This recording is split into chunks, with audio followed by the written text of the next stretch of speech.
Bonjour, bienvenue sur le plateau d'Informatic News pour notre rendez-vous hebdomadaire, l'invité de la semaine. Et aujourd'hui, nous avons le plaisir de recevoir Rafik Hagem, qui est vice-président pour la France, le Moyen-Orient et l'Afrique du Nord de Cybereason. Rafik Hagem, bonjour. Alors, on commence toujours cet entretien par une actualité qui n'est pas liée spécifiquement à votre entreprise, mais qui est liée plus généralement à notre secteur. Donc ça peut être cette semaine ou les semaines passées. Est-ce qu'il y a un événement qui a retenu votre attention? Bonjour Guy, oui absolument. Ces dernières semaines, l'actualité particulièrement est autour de la santé. Je souhaite parler de la santé de cette nouvelle vague d'attaques autour des hôpitaux. À l'intervalle d'une semaine, il y a eu Dax la semaine dernière, Villefranche cette année. Le milieu de la santé est très très ciblé par les criminels et la partie hacker en ce moment. Donc oui, ce qui a beaucoup retenu notre attention et ce qui nous a beaucoup mobilisé ces derniers jours, c'est vraiment cette vague d'attaques et cette cible autour des hôpitaux. C'est, Alors, je vous en prie. votre conseil, je vous pose la question de manière un peu abrupte, mais est-ce qu'il faut payer ou est-ce qu'il faut pas payer? Il ne faut pas payer, bien entendu. Payer, c'est malheureusement donner raison à ces groupes d'activistes et vraiment criminels. Non, il ne faut pas payer, il faut surtout s'associer auprès de partenaires spécialisés, dont Cybereason et d'autres acteurs de ce marché, pour justement utiliser les techniques tant d'un point de vue software, logiciel que humain pour lutter, parce qu'il existe aujourd'hui des techniques, des produits pour contourner ce phénomène de ransomware. Maintenant, il faut s'adresser, je pense, aux bons partenaires, aux bons acteurs qui maîtrisent ce sujet, et je pense qu'on va en discuter aujourd'hui, Guy, pendant cette interview ensemble.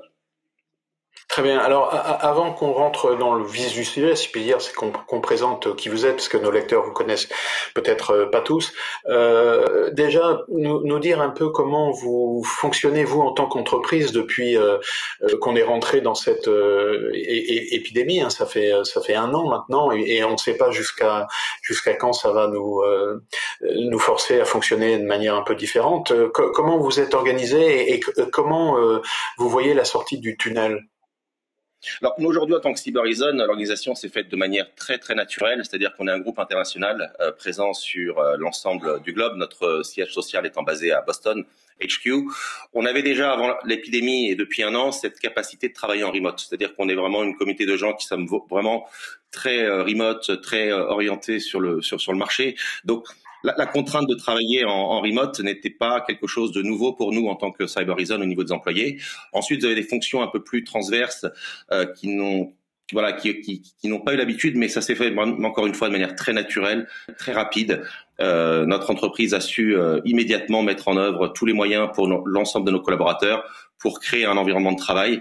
C'est quelque chose qui a été fait vraiment dès le début et encore une fois, on n'a pas souffert de ce changement vis-à-vis de Cybereason.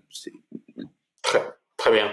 Je dirais que d'ailleurs, en général, quand je pose la question aux acteurs de l'IT, je dirais que ce passage dans ce mode de fonctionnement de télétravail, hein, parce que c'est de ça dont il s'agit principalement, c'est fait de manière assez fluide, parce que en gros, ils avaient les outils, la maîtrise de la technologie, et puis ils fonctionnaient déjà un peu sur ce mode-là.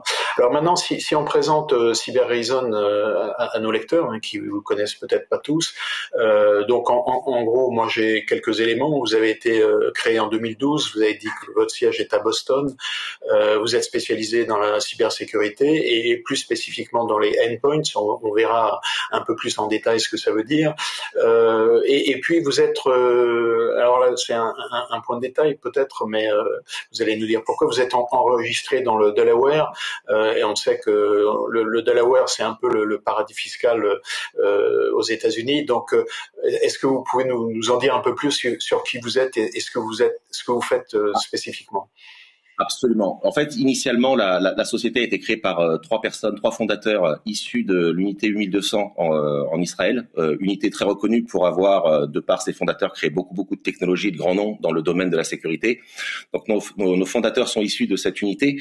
Delaware, oui, paradis fiscal, mais très reconnu également pour son expertise d'un point de vue MIT, d'un point de vue excellence, d'un point de vue technologique. Donc, je pense que c'est l'une des raisons qui fait que nos fondateurs se sont positionnés plus sur cette partie de la côte américaine que pour des raisons fiscales.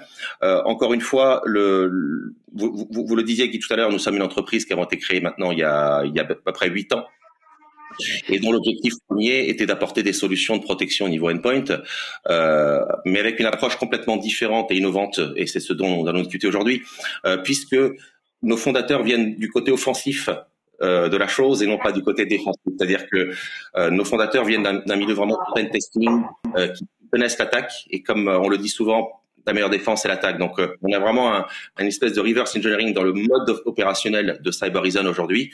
Et encore une fois, ce groupe a pour vocation vraiment d'avoir une analyse vraiment au niveau de la donnée, puisqu'aujourd'hui l'ADN des entreprises, et on le voit bien à travers des différents ransomware, des différentes attaques qui se passent à travers le monde, la donnée qui est le terrain de chasse favori des hackers. Et encore une fois, notre spécialité, c'est vraiment d'analyser les données d'un point de vue endpoint. Et quand on parle de endpoint aujourd'hui, ça veut tout dire et rien dire à la fois, parce que le monde est connecté. On parle de digital, on parle de zéro papier, on parle de toutes ces choses dans la transformation. Ce qui, à mon niveau, est plus la révolution, puisque moi, j'ai eu la chance d'opérer à différents étages ces dernières années et puis suivre un peu l'évolution de ce monde qui s'ouvre dans un monde connecté. Et malheureusement, ça crée aussi des challenges en termes de sécurité. L'innovation, le digital, etc., fait que justement ça ouvre un terrain de chasse beaucoup plus actif pour les hackers pour pouvoir aller justement créer ce qu'on a pu voir dans l'activité autour de DAX par exemple, etc., etc. Donc encore une fois, on est vraiment dans une dynamique nous-mêmes ce qu'on appelle de défenseurs, et l'approche et je dirais le positionnement et la vision d'un Cybereason aujourd'hui, c'est vraiment d'être le partenaire idéal pour accompagner dans le cadre d'une attaque. On fournit d'un côté des softwares, mais aussi une expertise humaine, puisque de toute façon, la combinaison, c'est ce qui rend aujourd'hui notre entreprise parmi les plus performantes sur le marché. Alors justement, vous disiez que le mot endpoint, il veut tout dire et rien dire, hein, puisque au départ, il avait sans doute un sens assez clair, mais comme vous le disiez, avec la numérisation, finalement, quasiment tout est devenu endpoint. Donc, est-ce que vous pouvez nous dire finalement pour vous ce que ça implique de dire que vous êtes spécialisé dans les endpoints, et puis nous en dire un peu plus. Donc, je crois que vous avez en gros une plateforme au centre de laquelle il y a un composant ou un module, je sais pas comment vous l'appelez, qui s'appelle MALOP pour Malicious Opération, et puis nous expliquer un peu plus ce que vous entendez par la meilleure défense et l'attaque. Qu'est-ce que ça veut dire exactement? Ça veut dire, en fait, donc voilà, en effet, Guy, pour reprendre la plateforme, en effet, aujourd'hui, la technologie Cybereason repose sur une plateforme composée de différents modules. Un premier modèle qu'on appelle la prévention, le deuxième module qu'on appelle la détection et la réponse.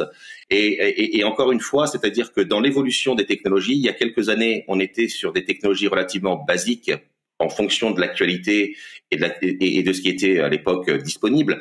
Mais le monde n'était pas connecté, c'est-à-dire que les logiciels traditionnels tels qu'on les a connus étaient basés sur des technologies qui reposaient sur des signatures, par exemple. On connaissait l'attaque, on faisait une signature, et ces produits-là pouvaient détecter cette attaque. À partir du moment où l'attaque n'était pas connue, ça devenait un challenge. Donc du coup, pas de signature, et les clients étaient attaqués. Il a fallu faire évoluer la technologie puisque justement, il fallait faire face à l'inconnu. L'inconnu a dû reposer sur des technologies à base d'analyse comportementale, une évolution sur l'analyse de ce qu'on appelle d'indicateur of compromission, de IOB, l'indicateur of behavior. Tout ça, c'est basé autour d'intelligence artificielle et ça permet d'analyser des données et de corréler des données de manière relativement massive pour comprendre ce qui est en train de se passer dans l'organisation au niveau d'un système d'information. C'est-à-dire que les technologies d'avant ne sont plus suffisantes ou adaptées et compatibles avec l'évolution de ce monde qui devient connecté et ouvert. Tout à l'heure, quand je disais le endpoint veut tout dire et rien dire, aujourd'hui, on utilise des smartphones, des tablettes, on utilise les voitures sont connectées et tout ça, ça draine de la donnée. Et c'est là vraiment où les hackers aujourd'hui vont se focaliser pour créer tout ce qu'ils font de mal au niveau ransomware et compagnie. Donc nous, notre plateforme, elle a été bâtie de deux façons.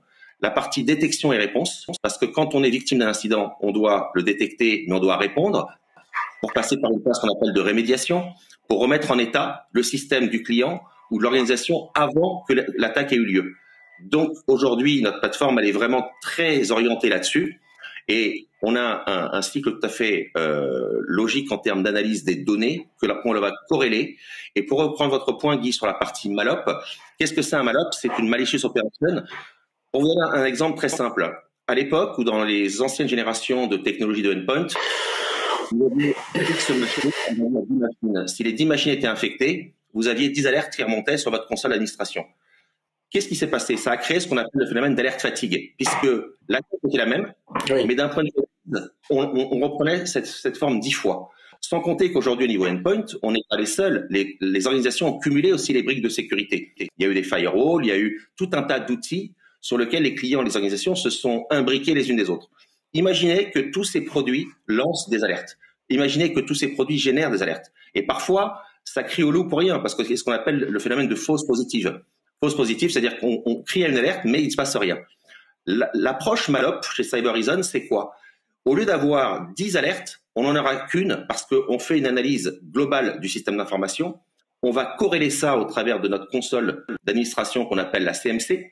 Et c'est à partir de cette corrélation qu'on sait, à partir d'une seule alerte, dire que voilà le type d'attaque, voilà ce qui s'est passé. Et quand il est question de remettre en état, on ne le fait pas machine par machine, on sait le faire globalement. Donc c'est un gain de temps absolument énorme vis-à-vis des organisations.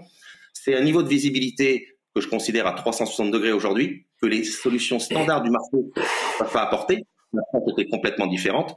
Et c'est surtout une capacité d'avoir cette visibilité. Parce qu'aujourd'hui, tout est une question de visibilité, d'analyse de données.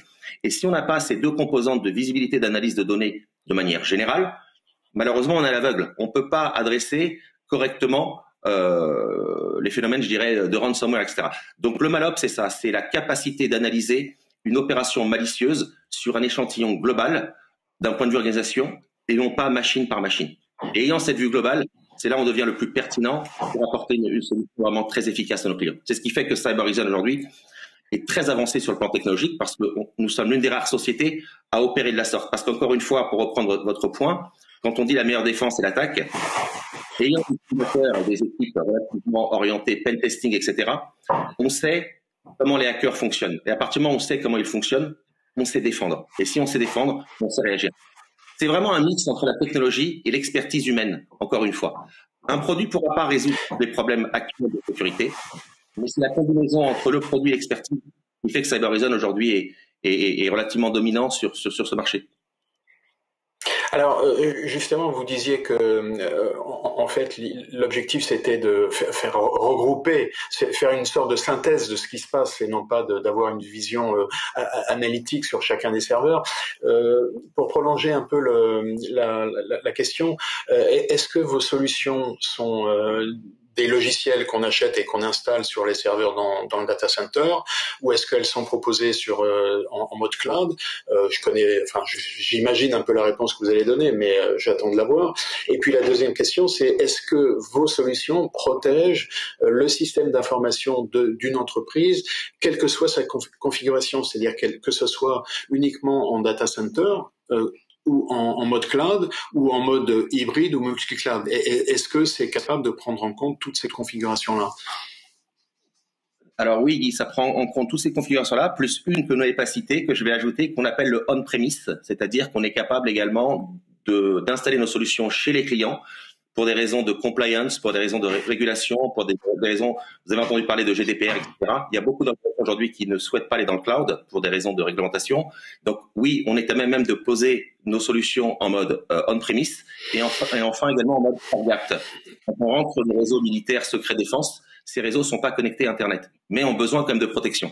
C'est le type d'architecture et de solutions que fournit Cybereason aujourd'hui à l'ensemble de ses clients, tout à fait. Alors, vous avez signé récemment un accord avec Oracle pour être disponible sur le cloud d'Oracle. Alors, la question, évidemment, c'est pourquoi avoir choisi Oracle? Et est-ce que vous avez des accords déjà avec d'autres opérateurs de cloud similaires? Alors, nous étions initialement déjà avec Google. Il faut savoir que sur la partie Google, les solutions étaient déjà opérées par Cybereason. Oracle, pourquoi? Parce que aujourd'hui, le développement d'Oracle au travers du monde, avec la constitution de data center un peu partout, était très intéressant pour nous. Pourquoi? Si je prends l'exemple du Moyen-Orient, Oracle a inauguré il y a quelques semaines son nouveau data center à Jeddah, en Arabie Saoudite. Et dans ces pays-là, malheureusement, on ne peut pas utiliser de technologie cloud en dehors du pays. Donc, pour nous, c'était une évidence et très important de fournir nos solutions dans le pays pour que les données restent dans le pays. Et voilà le type d'accord avec Oracle qui rend justement Cyber Horizon beaucoup plus pertinent selon les localisations. En France, c'est le cas aussi. Prochainement, il y aura des data centers en France. Et quand il est question de réglementation, de compliance, etc., on est à même de fournir nos solutions de manière souveraine. L'idée, c'est que les données restent dans le pays et ne sortent pas du pays. Aujourd'hui, un Google, par exemple, quand le data center est en Belgique et que vous allez vers une institution gouvernementale française, elle vous dira non, même si les Belges sont nos voisins, sont nos cousins, il est hors de question que les données sortent du pays. Il y a un côté souveraineté et notre capacité d'aller avec Oracle et dire voilà, le data center est en France, les données restent en France, c'est l'un des bénéfices majeurs de cet accord, absolument. Alors, est-ce que vous avez en tête de signer d'autres accords avec, évidemment, on pense à AWS et Microsoft, puisque eux deux, ils représentent quasiment 50% du marché du cloud, donc c'est difficile de passer à côté. C'est une bonne question, Guy, mais actuellement, je pense qu'avec la couverture, comme je vous l'ai décrite, entre Google, entre Oracle, entre l'on-premise et le air-gapped ou le hybride, je pense que le panel est relativement suffisant pour adresser le marché, quelle que soit la zone. Et c'est vrai qu'on n'a pas ressenti jusqu'à présent le besoin d'aller vers AWS ou Microsoft, puisqu'aujourd'hui, quand on présentait nos technologies, on les présente régulièrement, le panel, ou je dirais l'échantillon, est relativement satisfaisant pour le marché. Ok. Alors maintenant, il est toujours assez difficile pour les fournisseurs de parler de leurs clients, mais c'est encore beaucoup plus difficile pour les fournisseurs de sécurité pour des raisons assez évidentes. Néanmoins, est-ce que vous pourriez nous donner un peu un profil type de vos clients en France? Qui sont-ils? Est-ce que c'est plutôt des grands comptes, des petites entreprises? Comment vous les adressez avec un réseau de partenaires? Qui sont ces partenaires? Est-ce que vous nous donnez une photographie de votre clientèle en France? Absolument. Donc déjà, on a commencé à opérer la France chez Cyber Horizon depuis 2 ans et demi maintenant. Donc l'entreprise est arrivée sur le marché français depuis maintenant une trentaine de mois.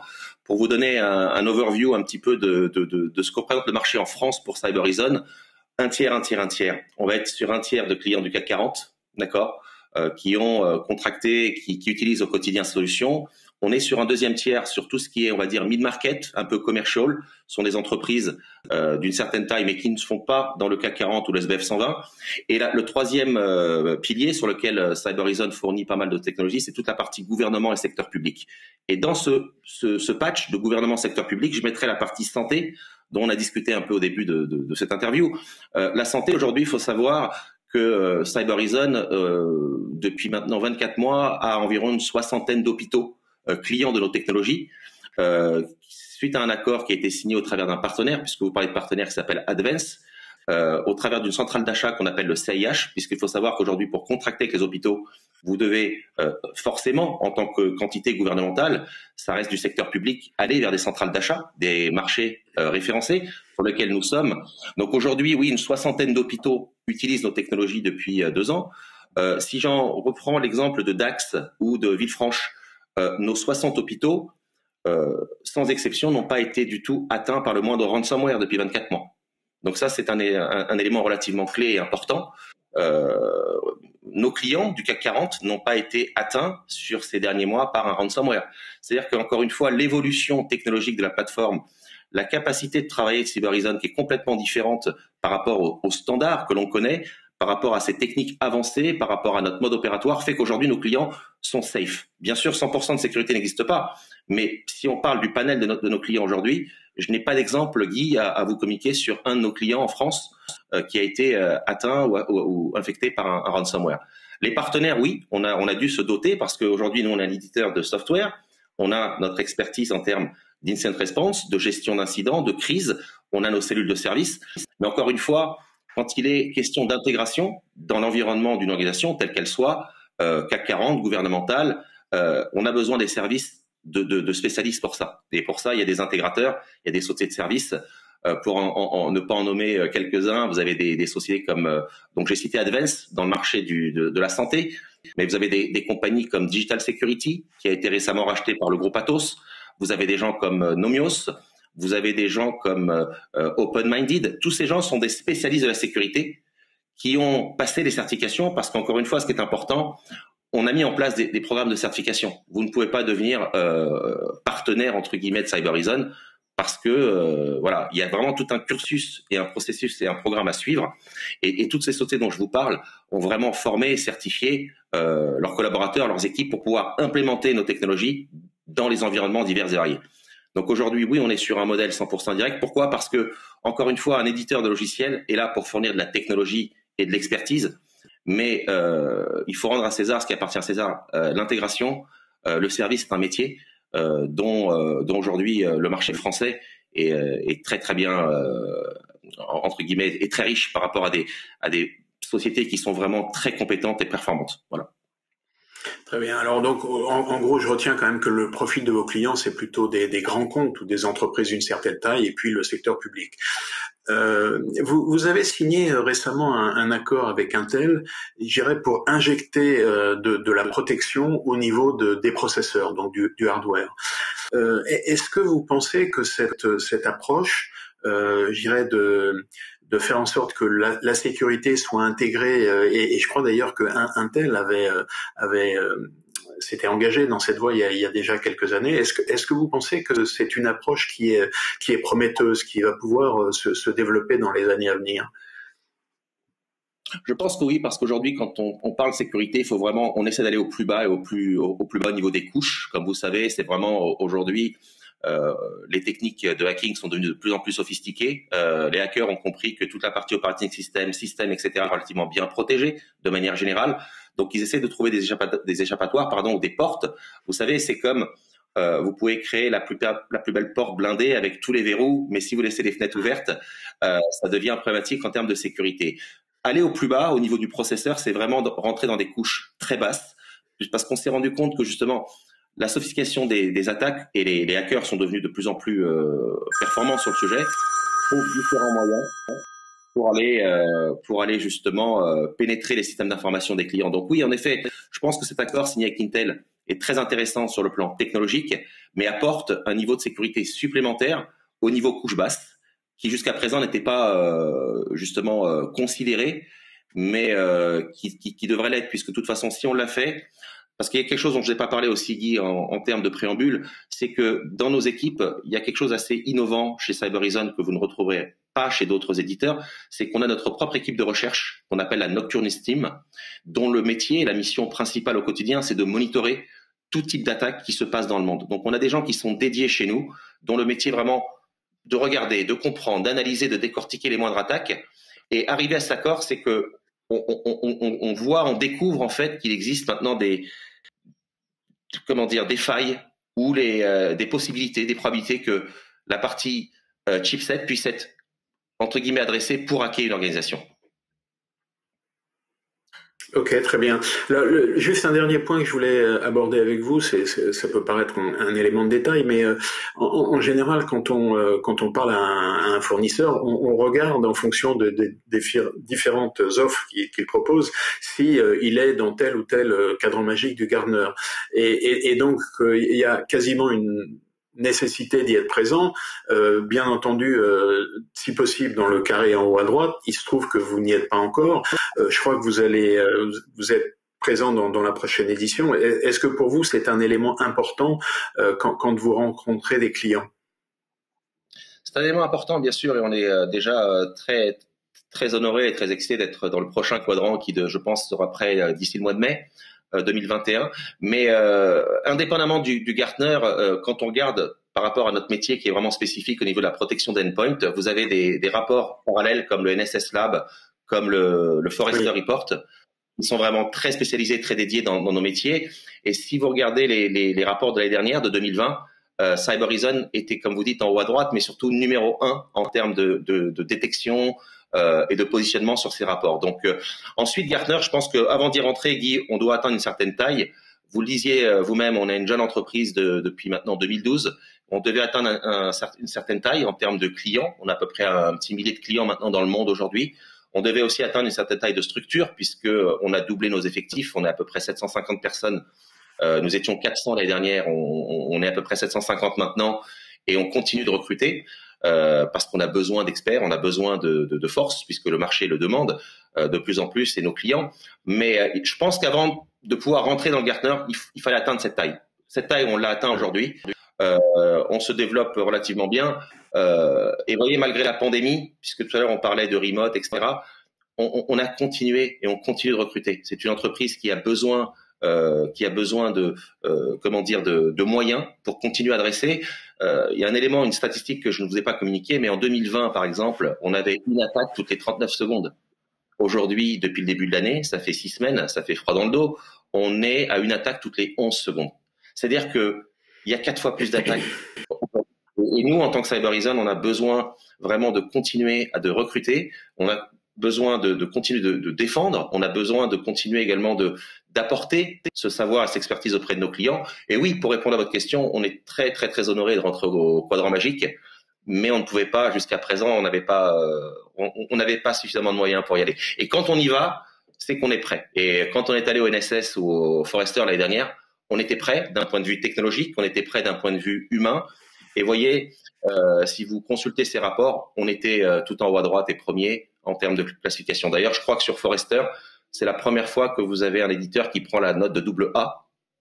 Je sais plus si c'est Forrester ou sur NSS, mais c'est vraiment le plus haut niveau de classification qu'on ait pu avoir. Donc ça, c'est une des évidences qui montre que Cybereason est dans la bonne direction, qu'on fournit ce que le marché attend.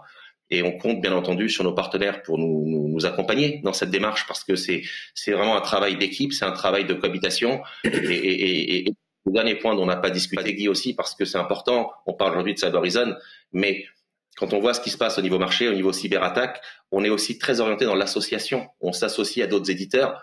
Vous avez peut-être entendu parler du terme XDR qui commence à se faire entendre sur le marché de plus en plus.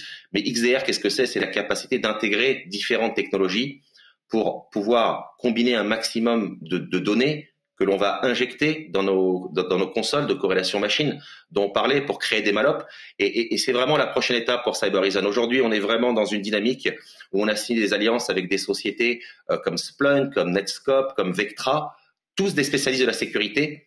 Mais encore une fois, l'union fait la force. On s'associe, on travaille en partenariat avec ces gens-là, on consolide nos forces pour apporter un marché beaucoup plus serein, à des clients beaucoup plus sécures et beaucoup plus protégés pour demain. C'est vraiment une mission claire chez Cybereason. On est vraiment encore une fois là pour défendre, pour apporter un maximum de sécurité à nos clients, à nos partenaires. Et je pense que voilà, c'est ce qui fait tout le bénéfice de cette entreprise aujourd'hui et de ses collaborateurs.